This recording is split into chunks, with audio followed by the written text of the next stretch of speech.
سلام بچه ها، امیدوارم حالتون خوب باشه. میخوایم کتاب 504 رو با هم دیگه شروع کنیم. همه درساشو تک تک با هم کار کنیم، به این صورت که من میام بهتون هر درسی رو کلماتشو میگم، مثالاشو با هم دیگه کار میکنیم و ممکنه حالا یه کلمه چند تا معنی داشته باشه، معنی‌های مختلفش رو تو متن‌های مختلف براتون میارم و توضیح بهتون میدم.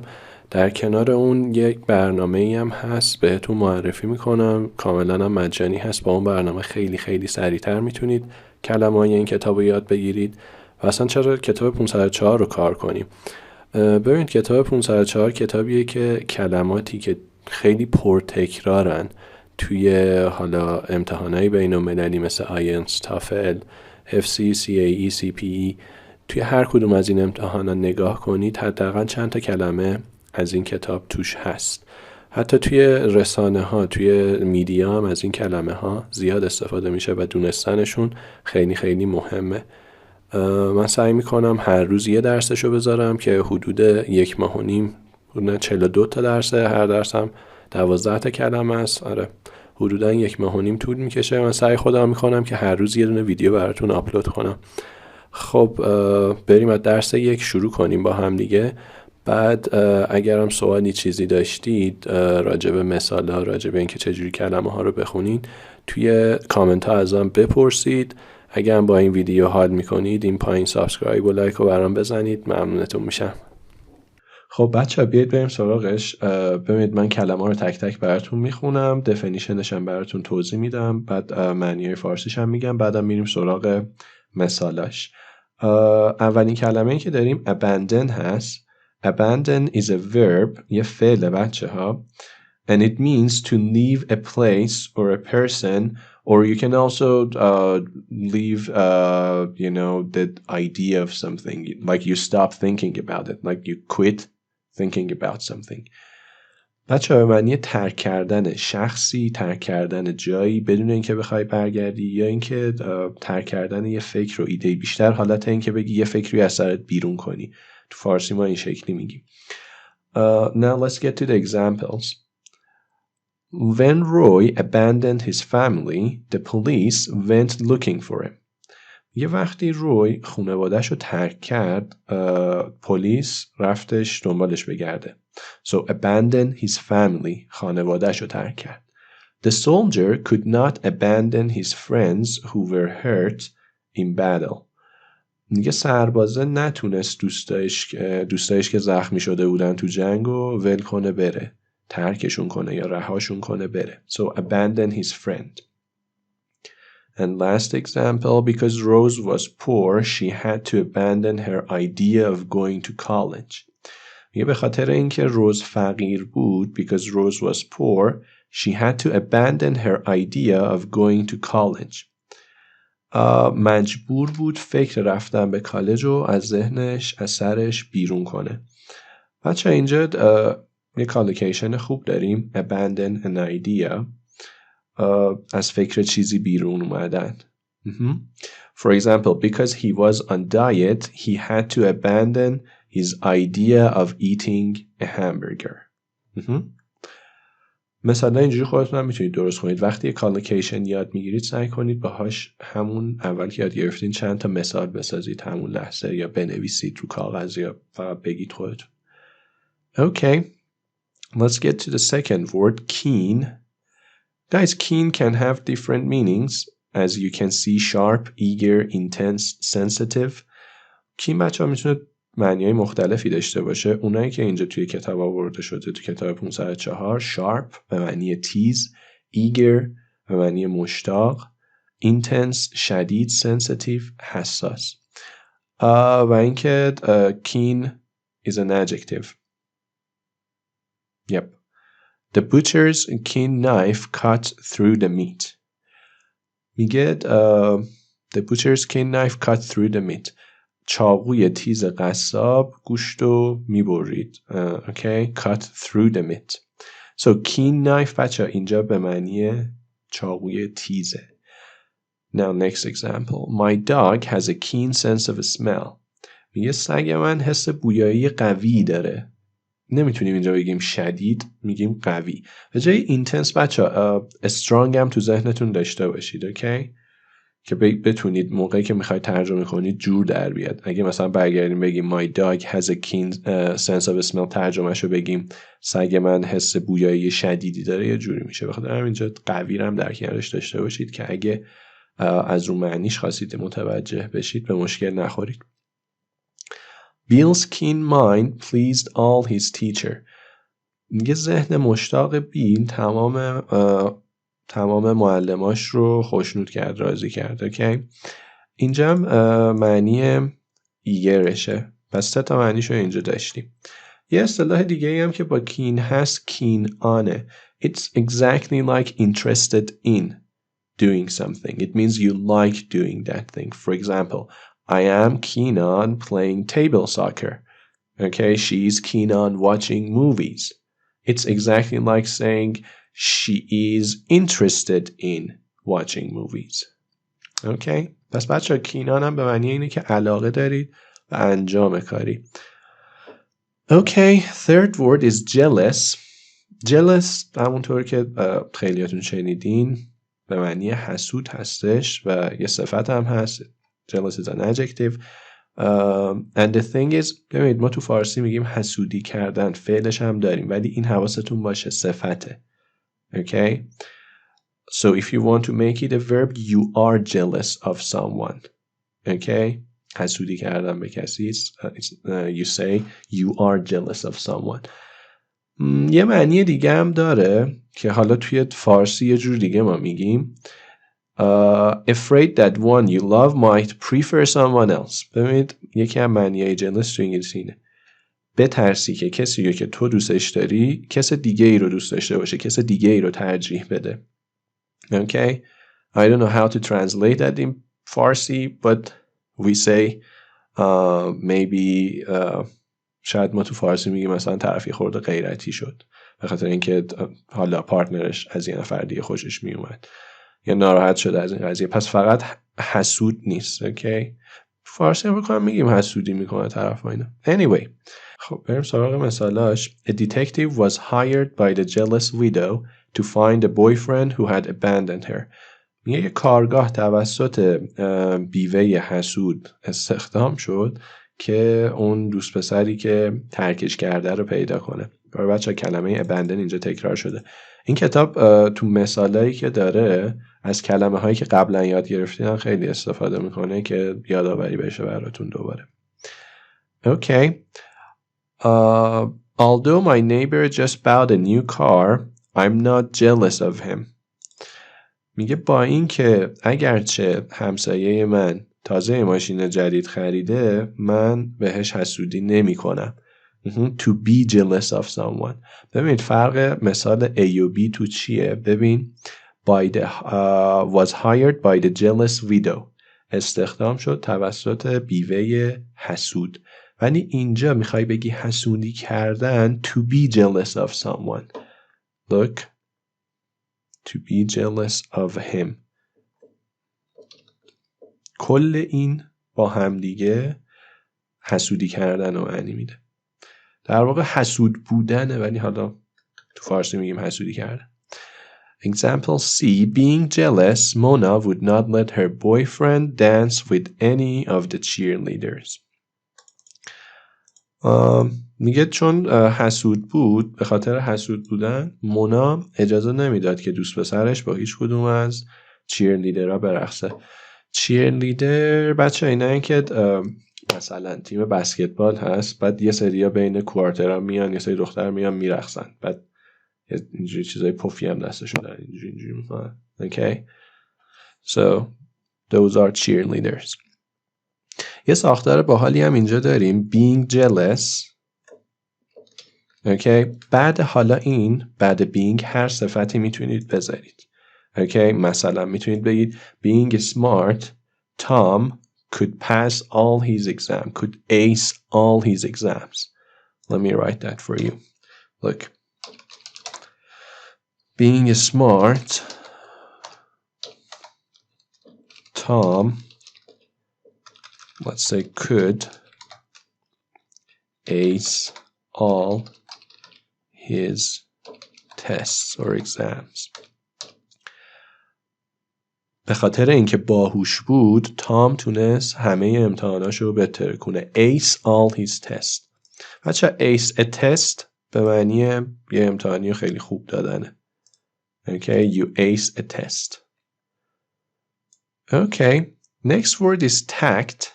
Tact is a noun, guys. If you use tact, you first think and then you speak. So you don't say anything that could hurt anybody's feeling, that could hurt people's feeling.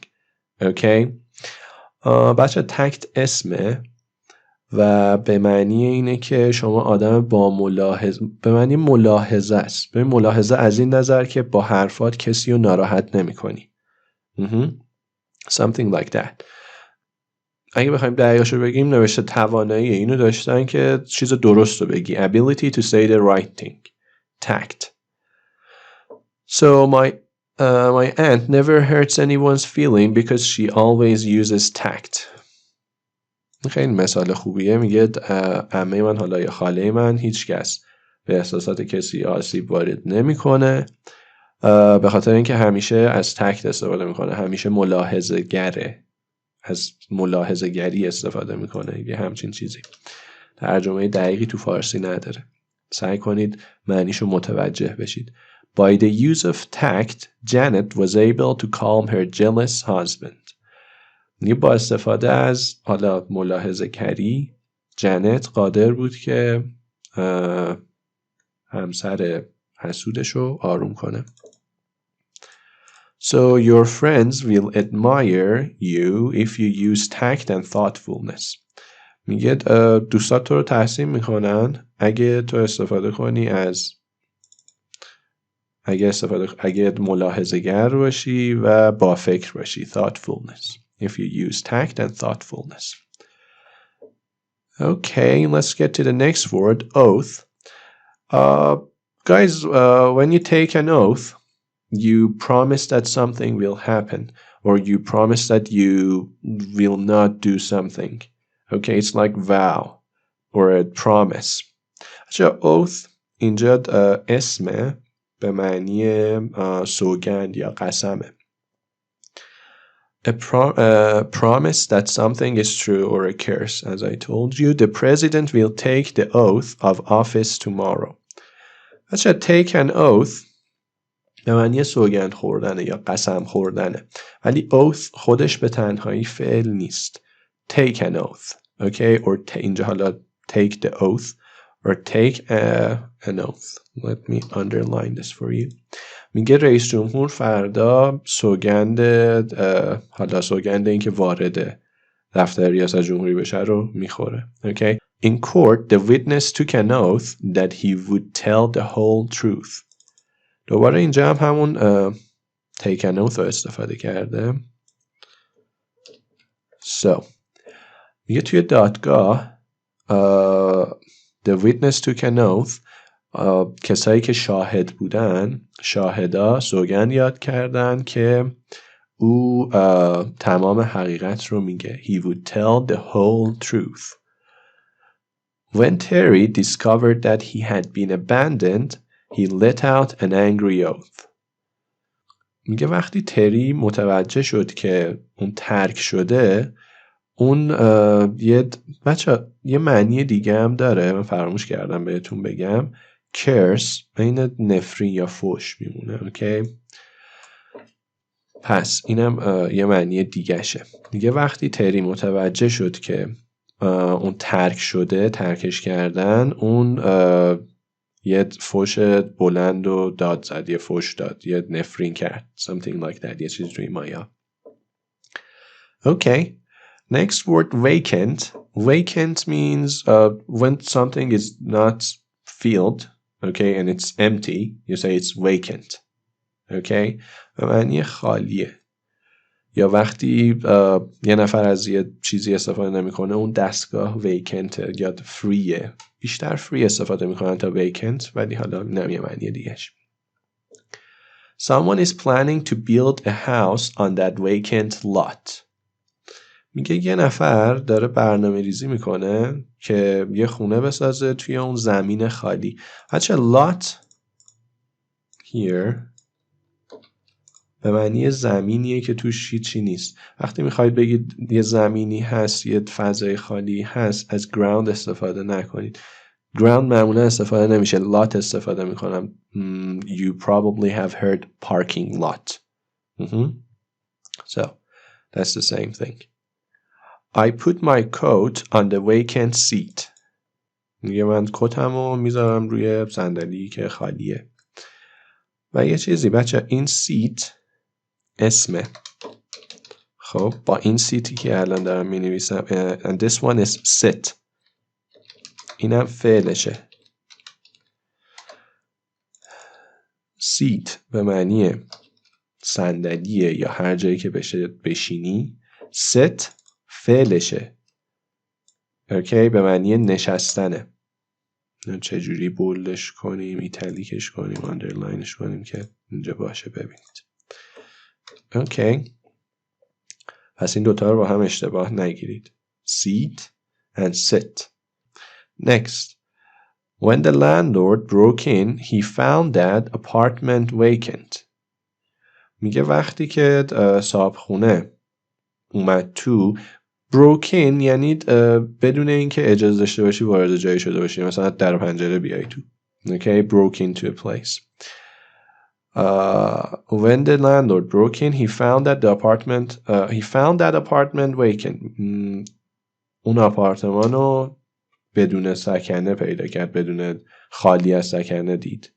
هیچ که اونجا نبوده، خالی بوده آپارتمانه. پس بچه فعل break in هم یادتون باشه.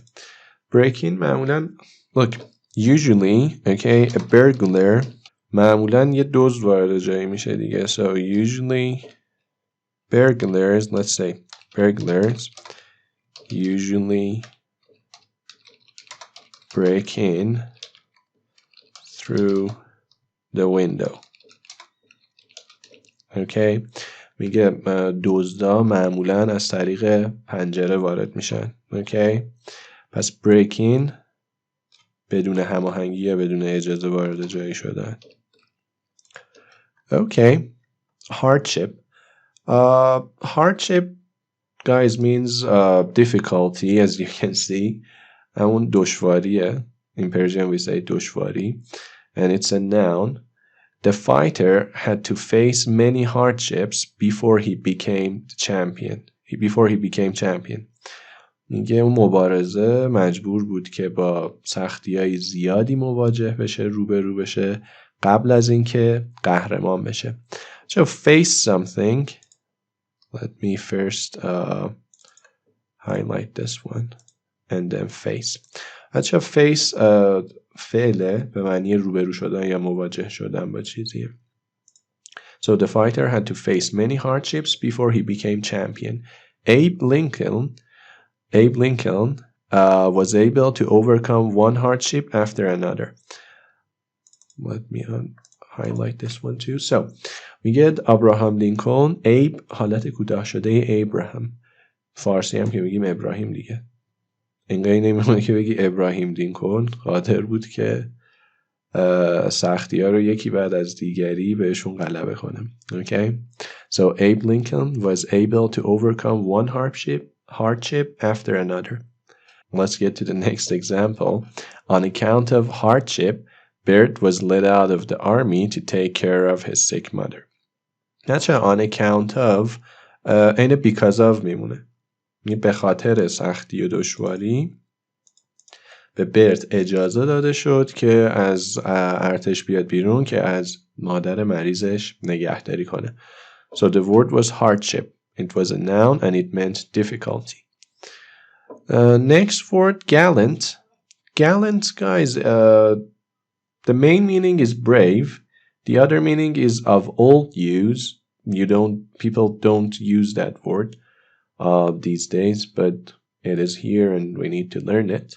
So بچه gallant به معنی شجاع و اون یکی معنیش مردیه که برای خانوم ها احترام قائله. I think فکر کنم تو فارسی میگیم زن‌نواز، یه چیزی تو اون مایا.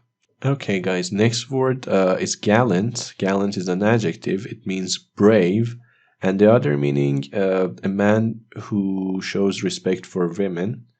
So بچه کلمه بعدی gallant adjective صفته به معنی شجاعه. اون یکی معنیش که خیلی استفاده قدیمی تری داره و الان دیگه زیادش استفاده نمی کنن. مردیه که به خانم احترام میذاره. اینه مثلا میگم فکر کنم زن نواز تو فارسی، مطمئن نیستم دقیقا معنی فارسیش چی میشه. But a man who shows respect for women. The pilot swore a gallant oath to save his body. میگه خلبانه یه سوگند شجاعانه یاد کرد که رفیقش رو نجات بده. Buddy guys is like friend. Buddy یعنی دوست میمونه رفیق. Many gallant knights entered the contest to win the princess. میگه خیلی شوالیه های شجاعی وارد این مسابقه شدن که پرنسس رو به دست بیارن. To win the princess. Ed is so gallant that he always gives up his subway seat to a woman. میگه اد انقدر زن نوازه و خانوما مهربونه که همیشه صندلیشو توی مترو میده به یک خانم. So give up his seat. Give up his seat. Give up his subway seat. Okay. Let's get to next word, data, or some people say data. Both of them are correct. Data or data. It's a noun, and don't forget that it's uncountable. You don't say datas. Datas نداریم. همیشه data. همیشه هم جمعه. Facts, information. The data به معنی همون تو فارسی میگیم داده، اطلاعات. The data about the bank robbery were given to the FBI. یه اطلاعات در مورد دزدی بانک به FBI داده شدن. After studying the data, we were able to finish our report. یه بعد از مطالعه داده ها ما تونستیم که گزارشمون رو تمام کنیم. We were able to finish our report. So next word is unaccustomed. Unaccustomed is an adjective and it means you're not used to something. بچه صفته به معنی این که به چیزی عادت نکردی. Okay, وقتی به چیزی عادت نکردی you're unaccustomed. So it's an adjective. Coming from Alaska, Claude was unaccustomed to Florida's heat. میگه چون از آلاسکا آمده بود, coming from Alaska, Cloud was unaccustomed to Florida's heat. Cloud به حرارت و گرمای فلوریدا عادت نکرده بود، عادت نداشت. The king was unaccustomed to having people disobey him. میگه پادشاه عادت نداشت به این که مردم ازش نافرمانی کنن، به حرفاش گوش ندن. Disobey. Obey میشه فرمان برداری کردن، اطاعت کردن. Disobey is the opposite. Unaccustomed as he was to exercise, Vic quickly became tired. میگه چون به ورزش عادت نداشت, unaccustomed as he was to exercise, Vic quickly became tired. اینجا هم یه استراکچر باحال دارید. به جای unaccustomed و exercise هر کلمه دیگه ای میتونید بذارید. بذارید اندرلاینشون کنم. کلمه ایم که اینجا گرفتیم unaccustomed بود. Okay, unaccustomed as he was to exercise, we quickly became tired. مثلا میتونید با مثال اولیه یه شکلیه پرافریز کنید بگید. ببین unaccustomed as he was to heat, okay, Claude was unable to stand living in Florida. Let's get to the next word, bachelor.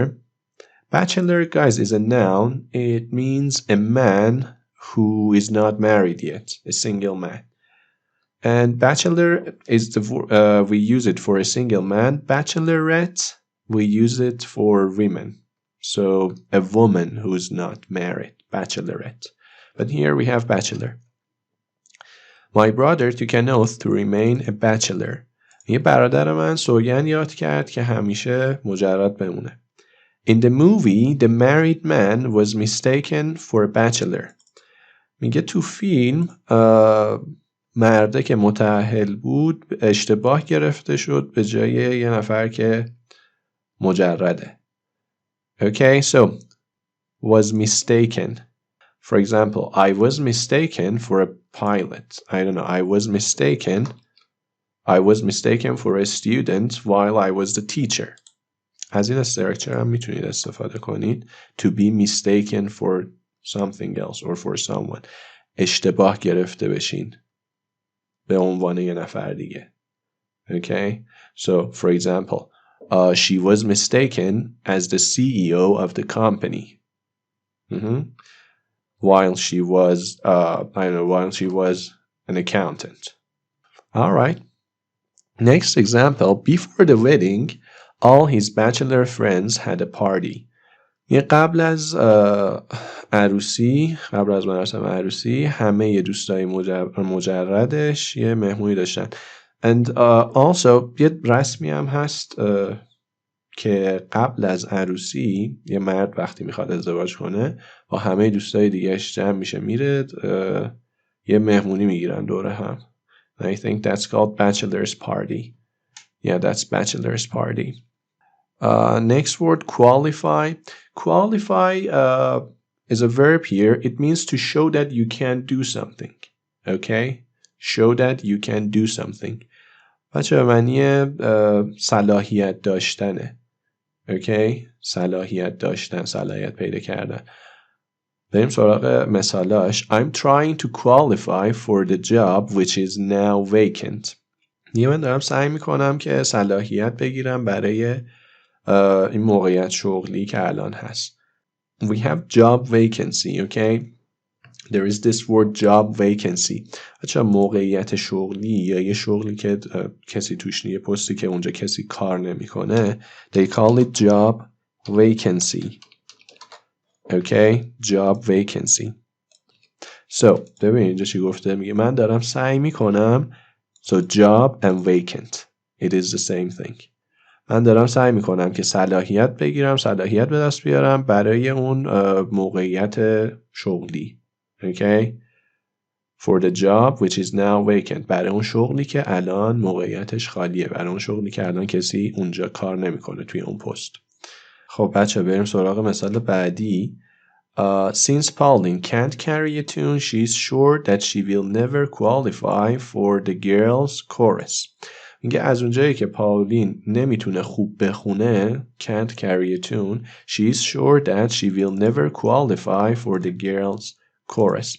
میگه اون مطمئنه که اون هیچ وقت نمیتونه صلاحیت اینو داشته باشه که تو گروه کور دخترها باشه. اوکی، تو گروه سرود دخترها باشه. Alright, and the last example, you have to be over 5'5" to qualify as a policeman in our town. میگه تو باید بالای 5.5 فوت باشه قدت که بتونی به عنوان یه پلیس صلاحیت پلیس شدن رو داشته باشی، بتونی پلیس بشی. اوکی بچه این از این. خب بچه قرار بود یه برنامه بهتون معرفی کنم که باهاش بتونید این دوره رو سریعتر بخونید. یه برنامه ای هست، در واقع اول سایت بود، اسم سایتش ممرایزه. بذارید اینجا براتون بزرگ بنویسم memrise.com. اوکی، شما میتونید هم وارد این سایت بشید، هم میتونید برنامه‌شو دانلود کنید. بعد اونجا دوره‌های مختلف دارم، بهتون پیشنهاد میکنم با سایتش با از طریق دسکتاپ و کامپیوتر برید، چون اونجا میتونید بگید از طریق چه زبونی میخواید هر دوره‌ای رو یاد بگیرید.